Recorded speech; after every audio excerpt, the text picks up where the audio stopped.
Hello everyone, this is Fundamental here, and today I have yet another Avengers X Factor story.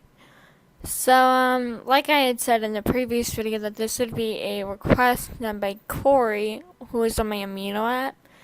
I am not really taking any other requests right now. I only ever do the ones in a blue moon on my Amino app, which I will try and leave in the link in the description. But, this was a really fun story to write. I did struggle with it in the very beginning, but once I got on a roll, I was on a roll.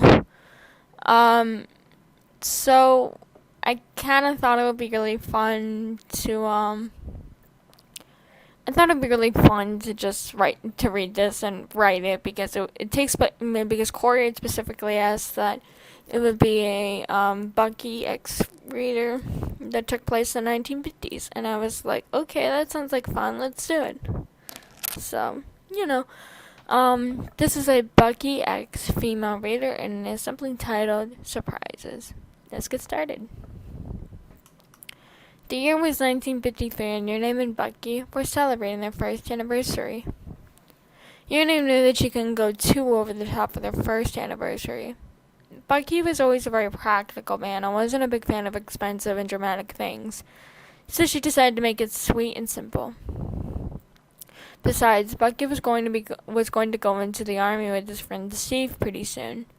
She really wanted to make the most out of these little moments and these big milestones and make them as perfect and special as she could. Bucky was sitting at home with a book in his hand. While he was reading, Your Name entered the house and she came over to push the book out of his face. "Hey, Bucky." "Hey, doll." She blushed at the little nickname, but she kept her smile strong and grabbed him to pull him off the couch. "I have a surprise for you."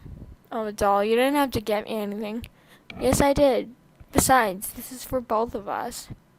Your Name told Bucky that she had to go get ready for the surprise. She put on some natural lipstick and some mascara and eyeliner.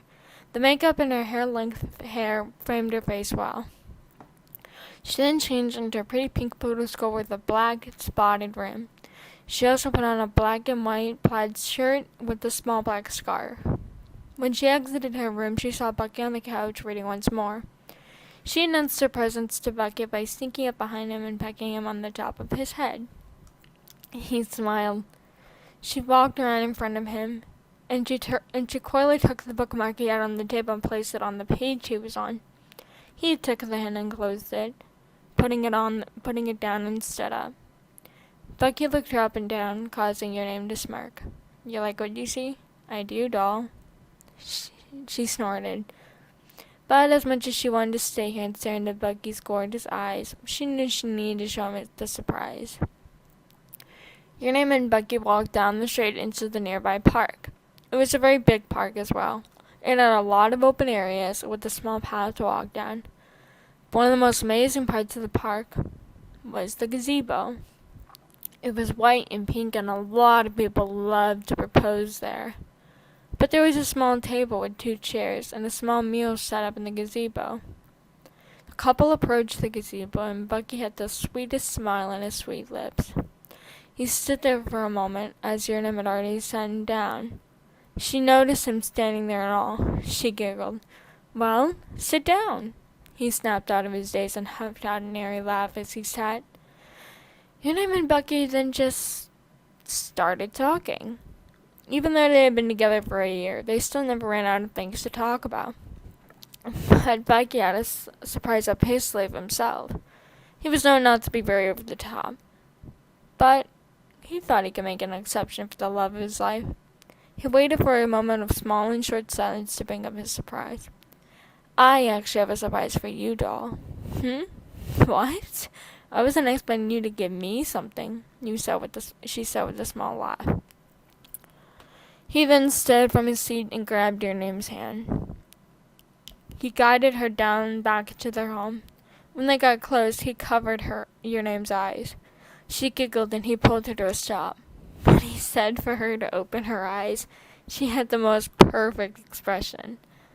The surprise was the one thing she wanted almost as badly as her boyfriend, the car of her dreams, which was the Hudson Hornet. That car had literally just been released, and she had been desperate to get it. but she sadly couldn't. To think that Bucky had actually gone out of his way to give your name the one thing she had dreamed of. She felt like screaming or crying out of joy, but all she could force out was syllables and not words. He laughed a little at her response to the situation. Irinim ran into his arms and squeezed so tight that he thought his back and or her arms would break, but he hugged her back. To say they had a great one-year anniversary was an understatement, by far. While it was going to be hard to say goodbye to these little moments and big milestones once Bucky went into the army, they would still be together, no matter what. The end.